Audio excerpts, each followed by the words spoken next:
All right. Hey, what's going on, everybody?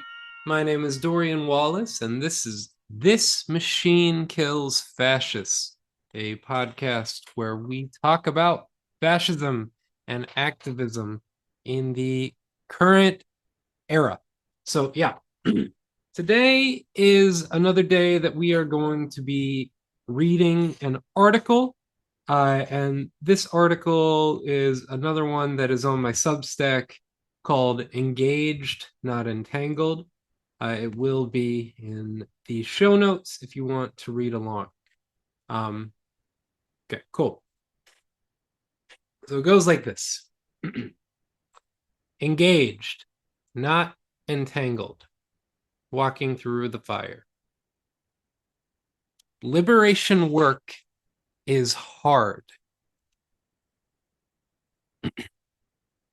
Often we don't see the impact of our efforts. And even when we do, the cost can be heavy.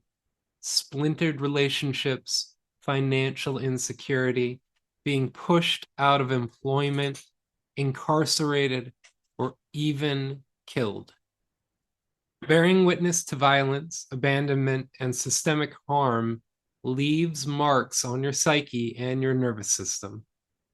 Burnout, PTSD or post-traumatic stress disorder, CPTSD, complex post-traumatic stress disorder, moral injury, compassion fatigue, secondary trauma. These are not abstract terms. They live in the body. They shape how we sleep, how we show up, how we hold each other, and how long we can keep going. In today's post, I want to share how I stay spiritually grounded amid some of the traumas that I've witnessed. So, sitting with someone as they take their final breath in hospice care, witnessing a mass stabbing involving several participants in an incarcerated group that I facilitate,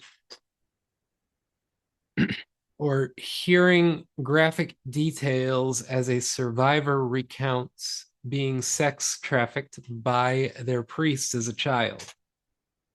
So, staying grounded has meant building a spiritual practice that can hold the weight of what I've seen and heard. So, these experiences stay with me, and I know they will for a long time. Combined with the daily pressures of life, they've pushed me into burnout more than once.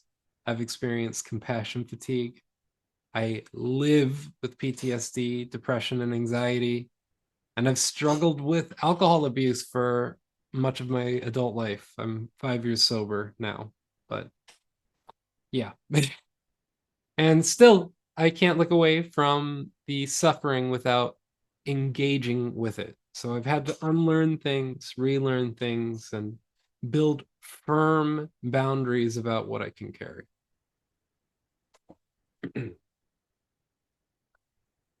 Spirituality. So spirituality can mean many things, but for our purposes, it refers to the embodied and relational process of connecting to something greater than the self. So I've found the teachings of Siddhartha Gautama, the Buddha, to be deeply helpful in offering meaning, ethical grounding, and resilience in the face of suffering, impermanence, and interdependence. I don't consider myself a devout Buddhist, and honestly, I even hesitate to use the label. I do meditate in the Vipassana tradition and I do study core Buddhism concepts, but when I refer to myself as a Buddhist in passing, it never fully resonates. And part of it's because I do investigate other spiritual paths and other spiritual traditions, and as well as secular uh, practices and secular humanist philosophies. So, anyways, my orientation is more accurately described as a socialist, humanist, cosmopolitan universalism. And still, I find deep resonance in Buddhist ethics centered on liberation, compassion, and commitment.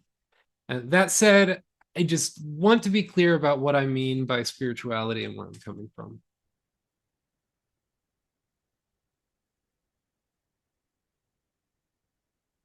So the big part, the big important concept I really want to get out is engaged and entangled.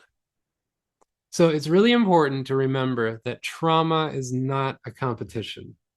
No one wins by carrying more trauma, and no one is less than for carrying less. Trauma is trauma. As liberation practitioners, we must hold space for that truth with compassionate action and humility.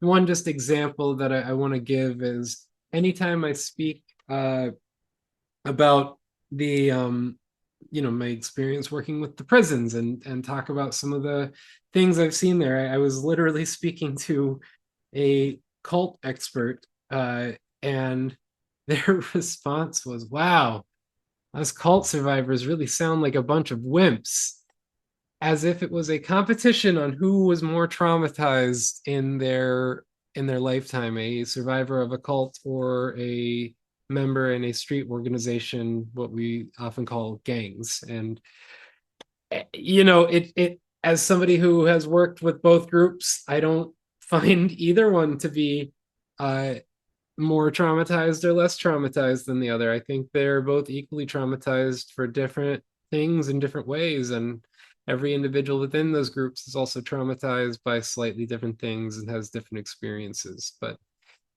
anyways, the reason I point this out is oftentimes people assume that their trauma, if they're not a narcissist or not somebody struggling with another personality disorder, but oftentimes when expressing your own trauma, there is a sense of, well, my trauma isn't really trauma, not after what, whoever the you is. I describe it this way, and then I'll get back to reading the text, but I describe it this way to folks. You can be a gangbanger from the projects, one of the buildings, one of the project buildings in Brooklyn, New York, uh, and growing up around all the gang violence and been associated with that community. You can have all of that and still be a survivor of childhood sexual abuse. You can be an upper class white professional, attorney or doctor, and you can be a survivor of childhood sexual abuse. It doesn't matter on the sociological element on if a person can be traumatized or is traumatized. Now, we do have to apply a social analysis. It's extremely important that we as liberation practitioners consider the social analysis as well as the positionality. But anyways, back to what I'm speaking on. So one of the most important lessons I've learned is the difference between being engaged and being entangled in this work. To be engaged is to enter suffering with clarity, presence, and boundaries. To be entangled is to lose your sense of self in the suffering, carried away by it, consumed by it, unable to find solid ground. So an analogy I often return to is, imagine you're jumping into a burning building. And if you are entangled is running in with no protective gear, no plan, no awareness of your limits, just desperation to help, even if it kills you. Engaged is still jumping in, but you have put on fireproof clothing, you have support from others, and you have a deep understanding of the risks. Both are noble, but only one is sustainable, and only one leaves you able to support more people tomorrow. This is just a way to think about it. So entanglement isn't necessarily a choice. The conditions of our lives, poverty, systemic injustice, trauma, generational caretaking, survival pressures, all of these entangle us whether we want them to or not. We can't always pause. We can't always retreat. We can't always afford self-care, in air quotes. Even naming the entanglement can be an act of reclaiming some agency. The point is not to shame entanglement, but to recognize it so that we can begin to reclaim our energy, restore our boundaries, and remember that we are not the fire. We are the ones walking through it. This distinction has been essential for my survival and integrity in this work, and I continue to revisit it. So here are 3 concepts grounded in Buddhism, and I use these daily right now, just in my daily practice. I have some sort of this going on just right now. Yeah, so 3 concepts grounded in Buddhism. First concept is called the Five Remembrances. So the Five Remembrances from the Ubaj-Hatana Sutta is a reflection practice on the nature of impermanence. And these remembrances, they help me stay grounded in reality, the reality of aging, the reality of illness, the reality of death, the reality of change, the reality of responsibility or commitment is another way to put it. So I do keep a paper slip by my bed. Let me see. Actually, I might even have one. This is the stuff I bring to hospice care, just to give you an example for those of you that are watching. Let's see. I've got to have a thing in here of it. Yeah, there it is. The Five Remembrances. I have them right here, just as a reminder. But yeah, I keep a slip of paper by my bed. I write them in my notebooks. I carry a slip in my pocket, not right now because I'm at home. And I read them daily, sometimes silently, sometimes aloud. I just have it written around, so I just see it. It's not, it's a way to kind of sink into my psyche. And when I need it, I turn to a simplified version that speaks more directly to my somatic self or my heart. Is a way to put it. But the Five Remembrances, so the traditional translation goes like this: I am of the nature to grow old. There is no way to escape growing old. I am of the nature to have ill health. There is no way to escape having ill health. I am of the nature to die. There is no way to escape death. All that is dear to me and everyone I love is of the nature to change. There is no way to escape being separated from them. My actions are my only true belongings. I cannot escape the consequences of my actions. My actions are the ground upon which I stand. And so a simplified version, and I forget where I picked this one up from, but goes, I will grow old. I will get sick. I will die.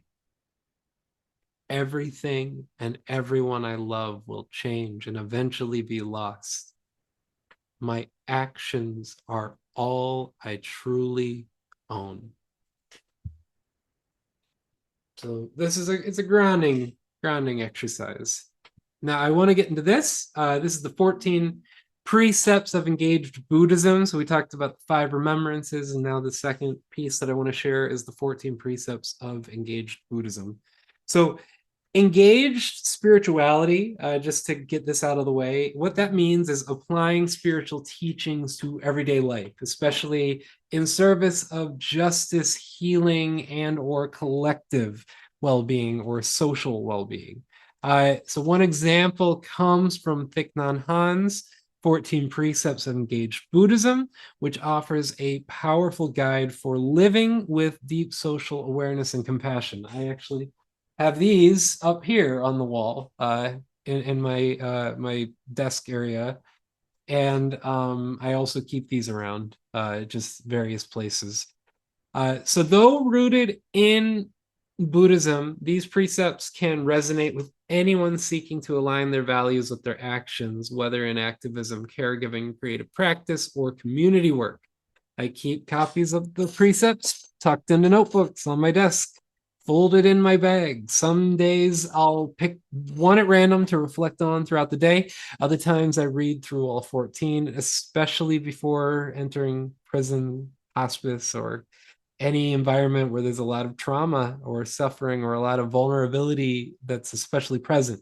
So sometimes I revisit a specific precept after a particularly heavy session or during research on as a grounding reminder of my intentions and responsibilities. So for instance, in the cult recovery work, when I learn about the cults, I try to do research on the groups that people come from, and sometimes it can become I just literally remind myself by checking these 14 precepts. I'll just glance through them or read through them or maybe pick one at random before I start doing the research, because you can especially I don't know if everybody is like this, but I know that I get really sucked into things. I fall deep into rabbit holes, and so this is a way to remind me not to get too sucked into learning about a group, because sometimes it can be depressing when you start to learn about just some of the experiences people went through, and you start to learn names to faces of allegations and just all those sorts of things. So you just gotta learn about all these I like this. So anyways, the 14 precepts, and I did not write these, Thich Nhat Hanh wrote these, but do not be idolatrous about or bound to any doctrine, theory, or ideology, even Buddhist ones. Buddhist systems of thought are guiding means. They are not absolute truth. That's precept 1. Precept 2. Do not think the knowledge you presently possess is changeless, absolute truth. Avoid being narrow-minded and bound to present views. Learn and practice non-attachment from views in order to be open to receive others' viewpoints. Truth is found in life and not merely in conceptual knowledge. Be ready to learn throughout your entire life and to observe reality in yourself and in the world at all times. Precept 3. Do not force others, including children, by any means whatsoever to adopt your views, whether by authority, threat, money, propaganda, or even education. However, through compassionate dialogue, help others renounce fanaticism and narrow-mindedness. Precept 4. Do not avoid suffering or close your eyes before suffering. Do not lose awareness of the existence of suffering in the life of the world. Find ways to be with those who are suffering, including personal contact, visits, images, and sounds. By such means, awaken yourself and others to the reality of suffering in the world. Number 5, do not accumulate wealth while millions are hungry. Do not take aim at your life. Do not take as the aim of your life fame, profit, wealth, or sensual pleasure. Live simply and share time, energy, and material resources with those who are in need. Precept 6. Do not maintain anger or hatred. Learn to penetrate and transform them when they are still seeds in your consciousness. As soon as they arise, turn your attention to your breath in order to see and understand the nature of your hatred. Number 7, do not lose yourself in dispersion and in your surroundings. Practice mindful breathing to come back to what is happening in the present moment. Be in touch with what is wondrous, refreshing, and healing both inside and around you. Plant seeds of joy, peace, and understanding in yourself in order to facilitate the work of transformation in the depths of your consciousness. Precept 8.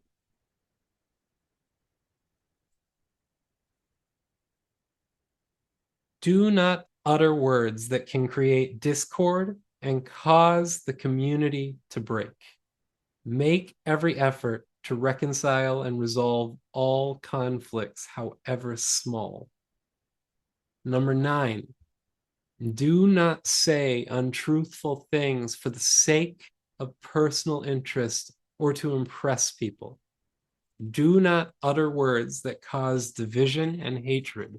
Do not spread news that you are not, do not spread news that you do not know to be certain. Do not criticize or condemn things of which you are not sure. Always speak truthfully and constructively. Have the courage to speak out about situations of injustice, even when doing so may threaten your own safety. Precept 10. Do not use the Buddhist community for personal gain or profit, or transform your community into a political party. A religious community, however, should take a clear stand against oppression and injustice and should strive to change the situation without engaging in partisan conflicts. Precept 11. Do not live with a vocation that is harmful to humans and nature. Do not invest in companies that deprive others of the chance to live. Select a vocation that helps realize your ideal of compassion. Precept 12. Do not kill. Do not let others kill. Find whatever means possible to protect life and prevent war. Precept 13. Possess nothing that should belong to others. Respect the property of others, but prevent others from profiting from human suffering or the suffering of other species on earth. And precept 14. Do not mistreat your body. Learn to handle it with respect. Do not look on your body as only an instrument. Preserve vital energies, sexual, breath, spirit, for the realization of the way, for brothers and sisters who are not monks and nuns. Sexual expression should not take place without love and commitment. In sexual relationships, be aware of future suffering that may be caused. To preserve the happiness of others, respect the rights and commitments of others. Be fully aware of the responsibility of bringing new lives into the world. Meditate on the world into which you are bringing new beings. Thich Nhat Hanh. And the last piece that I'd like to read for spiritual grounding on engaged and entangled practices, how to become more engaged, but within the Buddhist concepts is the Bodhisattva Path. So here's how this goes.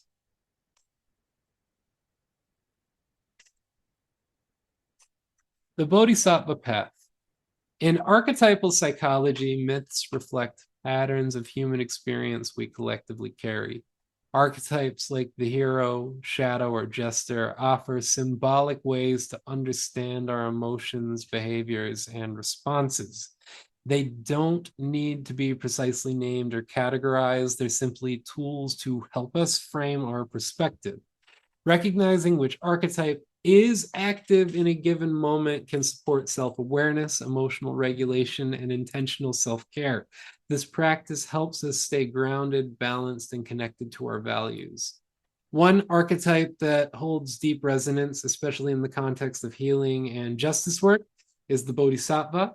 In Buddhist mythology, the Bodhisattva is a figure who, upon awakening to the possibility of personal liberation, chooses to stay in the world to help ease the suffering of others. This isn't about being a savior, it's about walking in genuine, authentic love and solidarity. So the Bodhisattva teaches us to hold both personal and collective pain with care, discernment, and healthy boundaries. So for those of us who've experienced trauma, especially systemic harm, betrayal trauma, or moral injury, it can be easy to confuse self-sacrifice with love. We may find ourselves absorbing pain that isn't ours to carry. That's why self-care is sacred in this work. The Bodhisattva doesn't bypass suffering or deny its presence. They bear witness to it, grounded in compassion, while still honoring their own dignity and wholeness. To embody the Bodhisattva archetype as a trauma survivor means learning to rest, to set boundaries, and to remember liberation is a collective process. We're not here to save others. We're here to walk beside them. Before entering spaces heavy with trauma, like prisons or hospice, I often ground myself in the Bodhisattva archetype, not as a saint, but as a companion. The Bodhisattva Path teaches that true fulfillment comes from serving others alongside ourselves. It is not about martyrdom, it's not about saviorism, but it's a radical commitment to stay present in a suffering world with compassion, boundaries, and service. So the Bodhisattva vow is a sacred one. And it goes like this: sentient beings are numberless. I vow to liberate us all. Taken literally, this sounds impossible, but it's not about individual heroism. This is where it conceptually gets in. It's rooted in the understanding that we are all interdependent. As the Buddha said, there is no I and other, only us. So this means that you have your time, that you are in a space in which you may be facilitating or you may be active. Just be aware you're not solving everything. There are other people engaging. This is a larger practice. If you don't have relations with the other folks that might come through a space, try to find them, try to build those connections. If not, also trust that there are works happening. It's easier said than done. I realize all of this, but these are just concepts that I use to help stay grounded. So to live as a bodhisattva means cultivating the 10 paramitas, which are the perfections, which unfold through 10 bhumis, or stages. So the 10 stages are joyful, or pramudita, which is the bodhisattva feels joy in beginning the path and commits to helping others. Number 2, purity, or vimala, the perfection of ethical discipline, purifying actions and intentions. Just so people are familiar, if you're not familiar with reading Buddhist text, the term purifying is it's not about draining things or making things clean. It's about letting things arise and pass away so that they fall away naturally. So just for some clarity on what the technical term means when we say purifying, because since there's a podcast that talks about fascism, when you hear purity from a fascist, yeah, they don't mean the same thing as when a Buddhist says it. So anyways, purity, purifying actions and intentions. Number 3, radiant, prabhakari, which is cultivating patience and tolerance even amid harm or hardships. Number 4, flaming, arkismati, energetic, perseverance and inner strength to stay on the path. Number 5, difficult to conquer, or surajyaha, deepening meditative stability and non-reactivity. Number 6, approaching, or abhimukhi, attaining insight, wisdom that sees reality clearly. At this stage, the bodhisattva has the option to leave the cycle of suffering, but chooses to stay. So this is where it is in at least the bodhisattva archetype. It is at this stage.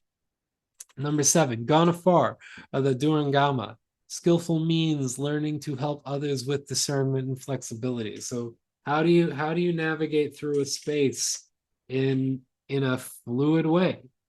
How do you engage with the participants, with the community members? Do you greet people? Do you make people feel warm? All of this is important.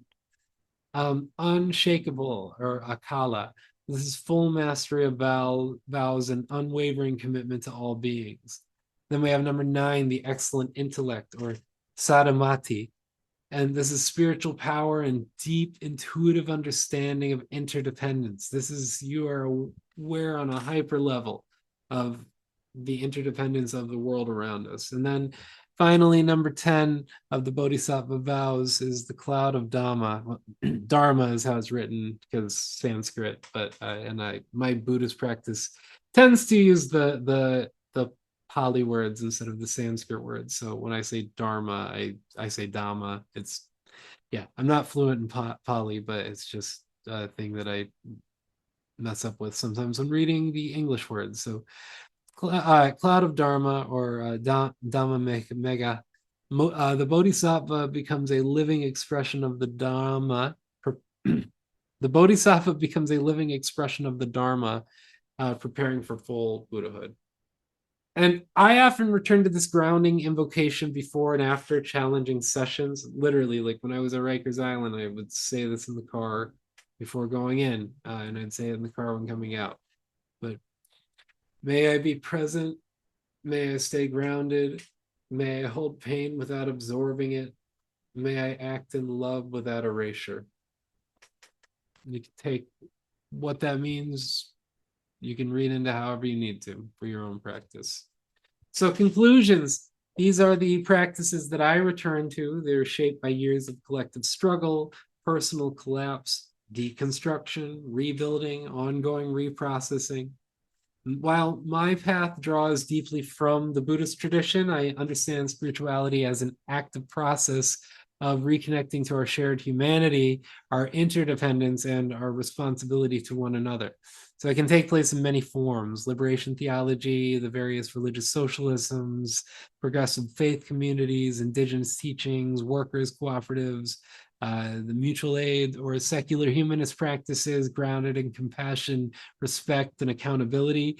The form matters less than whether it helps us stay rooted in love and principled in action and connected to something beyond the individual, much larger than just ourselves. We have a whole species that we're here to work with and care for. And so it lightens the burden that we carry alone. Nurturing a spiritual life, whatever that means for you, is part of the resistance. It's how we embody our dignity. It's how we protect our joy and keep showing up for each other without burning out or succumbing to fascism. With that being said, this is This Machine Kills Fascists. I'm your facilitator, Dorian Wallace, he, him. We'll catch you all later. See you next time. Peace. This machine kills fascists.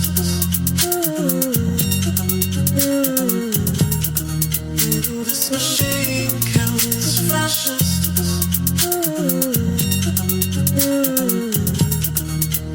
This machine kills fascists.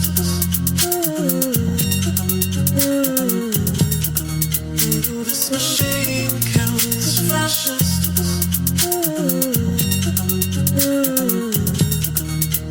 This machine kills fascists. This machine kills fascists.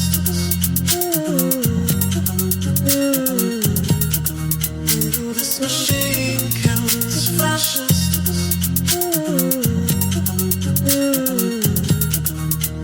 This machine kills fascists.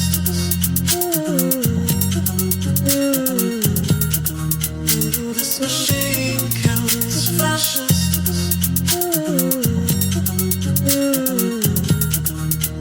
This machine kills fascists.